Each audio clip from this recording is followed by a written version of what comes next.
ஆமா, ஆகன் ஏன் அப்படி செய்தான்? பூபு, இஸ்ரவேல் பிள்ளைகள் எல்லோர் மேலும் கர்த்தருடைய கோபம் வர்றதுக்கு அவன் செய்ததுதான் காரணமே. ஏய் பூபு, அங்க பாரு, ஸ்கூபி வராரு. Hello friends. Hello Scooby. ஆமாம், நீங்கள் 3 பேரும் யாரை பற்றி பேசிட்டு இருக்கீங்க? ஸ்கூபி, நாங்கள் வேதாகமத்தில் யோசுவா 7ஆம் அதிகாரத்தை படிச்சுட்டு இருக்கிறோம். அதில் ஆகானை பற்றியும் அவனுக்கு கிடைச்ச தண்டனை பற்றியும் படிச்சுட்டு அசந்து போயிட்டேன்ப்பா. ஆமாம் பூபு, அதுக்கு ஏன் பாபுடி முகம் சோகமாக இருக்கு? சரியா சொன்னீங்க ஸ்கூபி. இன்னைக்கு படிச்ச ஆகான் கதை பாபு ரொம்ப டிஸ்டர்ப் பண்ணிச்சிங்க ஸ்கூபி. சரி, அந்த கதைக்கும் பாபுக்கும் என்ன சம்பந்தம்? ஏய் சொல்லாத. பாபு அவன் அக்கா பையனை ஆட்டியப்பட்டு. ஆமாம், அப்படி ஆக என்னதான் தப்பு செஞ்சான்? விலை உயர்ந்த சால்வை, கிட்டத்தட்ட 5000 ரூபாய் அளவு பணம், தங்கம் போன்றவற்றை திருடினான். ஆகான் செய்தது யோசுவாக்கு எப்படி தெரிய வந்துச்சு? தேவன் தான் ஆகான் செய்த பாவத்தை யோசுவா கிட்ட வெளிப்படுத்தினாருன்னு 10ஆம் வசனம் தான் தெளிவா சொல்லுதில்ல. நம் தேவன் கண்ணிருந்தும் காணாதவர் என்ன? ஆமா, சரியா சொன்னேன். நம்ம தேவன் நாம செய்யற எல்லாவற்றையும் பார்த்துக்கிட்டே இருக்கிறாரு. அப்புறம் ஆகானுக்கு என்ன நடந்தது? ஏய் நான் சொல்றேன். அது என்ன பள்ளத்தாக்கு? பாபு, தெரியலன்னா அமைதியா இருக்க வேண்டியதானே? சரி பூபு, நீ தான் சொல்ல. எனக்கும் தெரியல.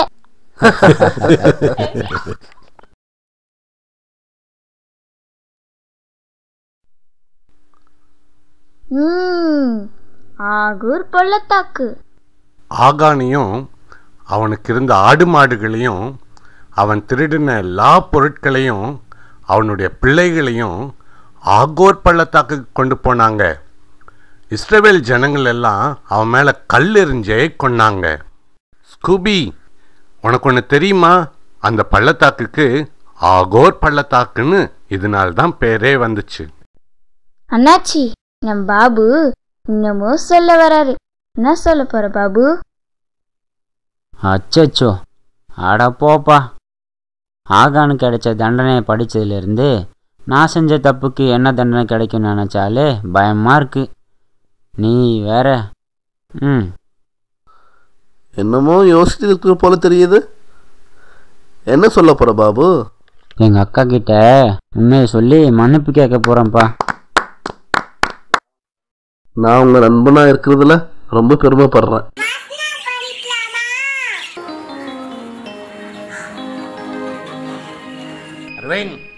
வரேன்ப்பா.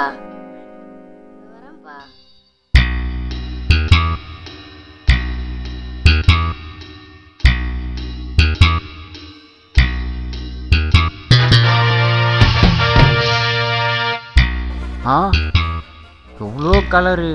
இதெல்லாம் எடுத்துகிட்டு போயிட வேண்டியதுதான்.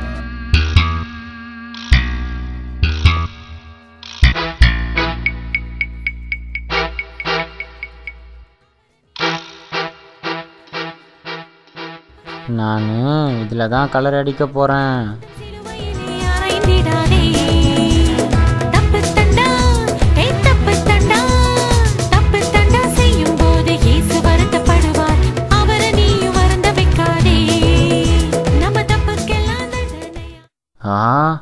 என்னமோ தெரியுது.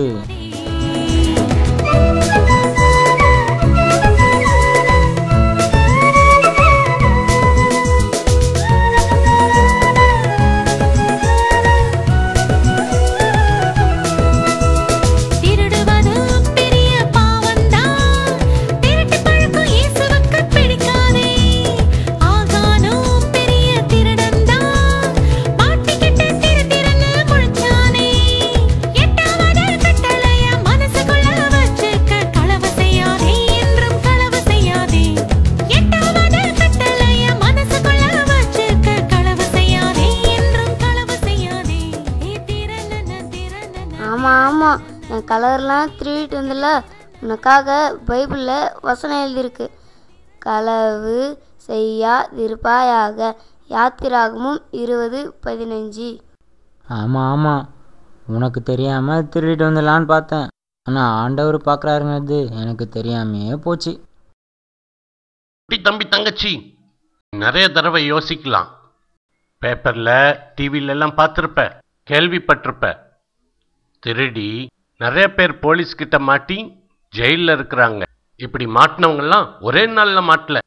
சின்னதாக இருக்கும் போதே ஒரு பென்சில் திருடி இருப்பாங்க, சின்னதாக இருக்கும் போதே ஒரு ரப்பர் திருடி இருப்பாங்க. ஆனால் அதை அவங்க டீச்சர் சொல்லும் பொழுது கேட்காம இருந்திருப்பாங்க, அம்மா அப்பா சொல்லும் பொழுது கேட்காம இருந்திருப்பாங்க, அந்த திருட்டு பழக்கத்தை சரி பண்ணாமே இருந்திருப்பாங்க. நாளடைவில் இதெல்லாம் பெருசாகி பெரிய திருட்டு, பெரிய பெரிய பொருளெல்லாம் திருடி போலீஸ்கிட்ட மாட்டியிருப்பாங்க. இதோ திருட்டு, இதை குறித்து பைபிள் என்ன சொல்லுது? பாட்டா கேட்டோம், பைபிள்லேருந்து ஒரு கதை கேட்டோம், பைபிள்லேருந்து ஒரு அழகான வசனம் படித்தோம். களவு செய்யாதிருப்பாயாக.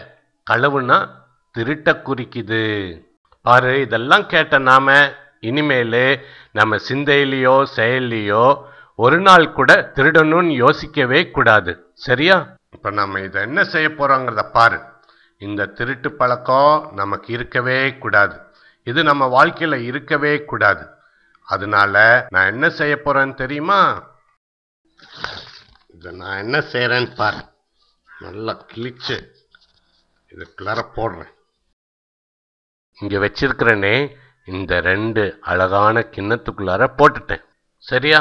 போட்டதோட இதோட முடிய போறதில்ல.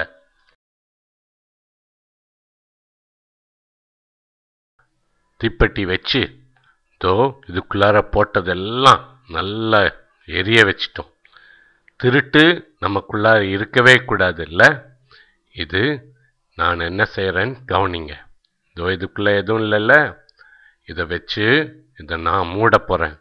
எப்படி இயேசு கிறிஸ்துவுக்குள்ளார நாம் செய்த பாவத்தெல்லாம் சொல்லும் பொழுது இயேசு மன்னிக்கிறாரோ, அதுபோல் நம்ம இங்கே ஒரு காரியத்தை நீங்கள் பார்க்க போகிறீங்க.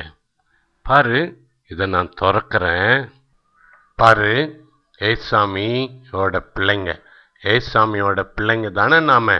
பாரு, இனிமேல் திருட்டு பழக்கம் நம்மக்கிட்ட இருக்கவே கூடாது. ஏசாமி கிட்ட நம்ம ஒப்பு கொடுத்துட்டோம்ல. பாரு, சாம்பலா ஆயிடுச்சுல்ல, அதெல்லாம் இப்போ என்னவா மாறிடுச்சு? சாக்லேட்டா மாறிடுச்சு. எவ்வளவு சூப்பர் பார்த்தியா? ஏசாமி கிட்ட நம்மளுடைய பாவத்தை எல்லாம் ஒப்பு கொடுக்கும் பொழுது நம்ம வாழ்க்கை ஸ்வீட்டா மாறிடும்ல. இதை சாப்பிட்டு பார்க்குறேன், எப்படி இருக்குன்னு பாரு. ஸ்வீட்டான வாழ்க்கை.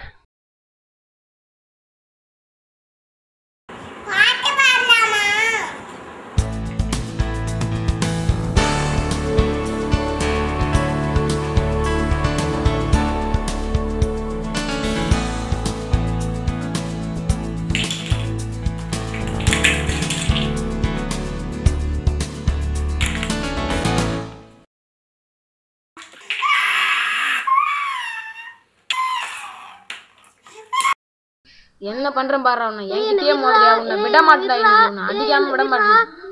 என்கிட்டயே மோதுறேன்.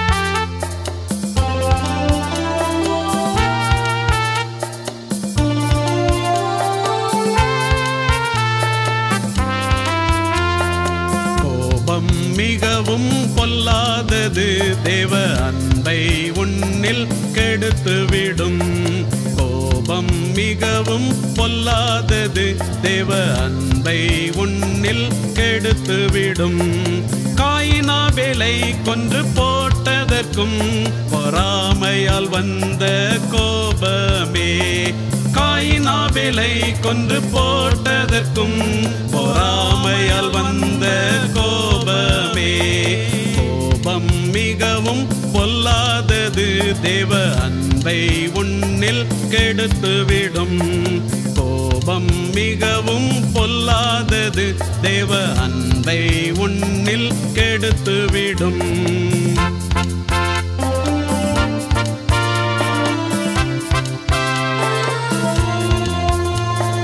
கல்கணமும் மணல் பாரமுமாம் இவ்விரண்டிலும் மூடனுடைய கோபம் பாரமாம்.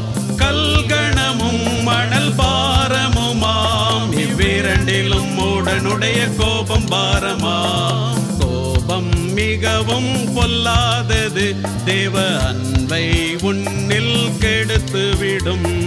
கோபம் மிகவும் பொல்லாதது, தேவ அன்பை உன்னில் கெடுத்துவிடும்.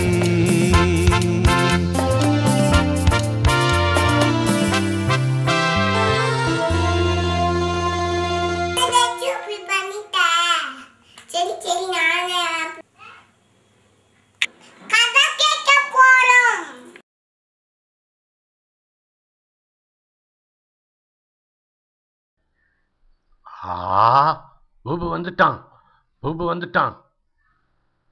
ஏய் ஆ பூபு, ஆ ஆ அண்ணாச்சி, நீங்க எப்படி என்ன கண்டுபிடிச்சீங்க?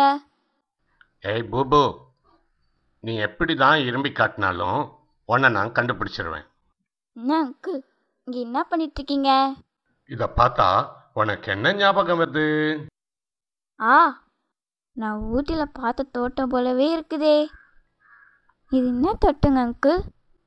இது ஊட்டி இல்லை, ஏதேன் தோட்டம். ஏதேன் தோட்டம் அப்படின்னு சொன்ன உடனே உனக்கு என்ன ஞாபகம் வருது? ஏதேன் தோட்டம் அப்படி சொன்ன உடனே எங்க தாத்தாவோட தாத்தாவோட எங்க பாட்டியோட பாட்டியோட தாத்தாவோட தாத்தாவோட எங்க பாட்டியோட. நிறுத்து நிறுத்து நிறுத்து நிறுத்து நிறுத்து நிறுத்து. ஆதாம் ஏவாள் அப்படின்னு தானே சொல்ல வர? ஆமாங்க அண்ணாச்சி. அழகான ஏதேன் தோட்டத்துல ஆதாம் ஏவாள் அப்படின்னு சொல்லி 2 பேர் இருந்தாங்க. 2 பேரும் ஏதேன் தோட்டத்தில் இருந்த வரைக்கும் கடவுளோட நேர்முகமாக பேசிட்டு இருந்தாங்க. இவங்க ஆண்டவருக்கு விரோதமாக பாவம் செஞ்சதுக்கு அப்புறம் ஆண்டவர் இவங்க என்ன செஞ்சார் தெரியுமா?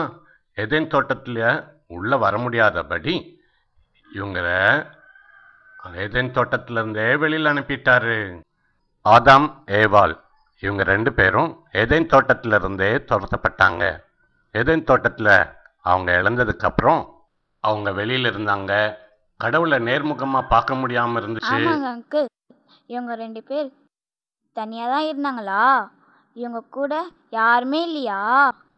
இல்லை இல்லை இல்லை இல்லை, ஆதாம் ஏவாள் தனியா இல்லை. ஆதாம் ஏவாளுக்கு 2 அழகான ஆண் பிள்ளைங்க பிறந்தாங்க. ஒருத்தருடைய பேரு ஆபேல், இன்னொருத்தருடைய பேரு காயின். ஆபேல் ஆடு மாடுகளை மேய்க்கிறவனாக இருந்தான். அவனுக்கு நிறைய ஆடு மாடுகள் எல்லாம் இருந்துச்சு. அவன் ஆடு மாடுகளை மேய்க்கிற தொழிலை செஞ்சுட்டு வந்துட்டு இருந்தான். காயின் நிலத்தை பயிரிடுகிறவனாக இருந்தான். விவசாயின்னு சொல்றோம்ல, அந்த வேலையை செஞ்சுட்டு இருந்தான். இப்படி 2 பேரும் ஆளுக்கு ஒரு தொழிலை செஞ்சுட்டு வந்தாங்க. தொழில் செஞ்சு அதுலேருந்து வரக்கூடிய லாபத்தை கடவுளுக்கு நன்றி சொல்றதுல இவங்க 2 பேரும் ஒரு பழக்கம் வச்சிருந்தாங்க. ஆபேலும் காயினும் எப்பெல்லாம் ஆண்டவருக்கு நன்றி சொல்லணும்னு நினைச்சாங்களோ அப்பெல்லாம் அவங்க என்ன செஞ்சாங்க தெரியுமா? இதோ இந்த மாதிரி பலிபீடத்தை கட்டி அவங்க வேலை செஞ்சு கிடைச்சதுல சிறந்ததை கொண்டாந்து காணிக்கையா கொடுத்தாங்க. ஆபேல் என்ன வேலை செஞ்சிட்டு இருந்தான்? ஆடு மாடு மேய்க்கிற வேலையை செஞ்சிட்டு இருந்தான். அவர்கிட்ட இருக்கிற சிறந்த